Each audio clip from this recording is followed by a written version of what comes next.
तज्जिए, इत्तफाक राय, तकरार।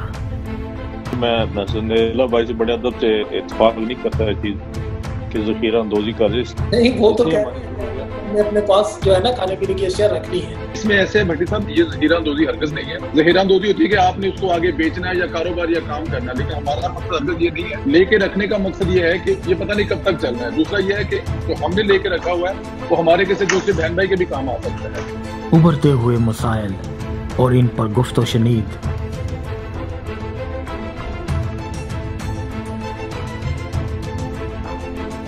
ये सब लेकर आ रहे हैं हम हॉलैंड से वॉइस ऑफ उर्दू के program live with Imran Iqbal में।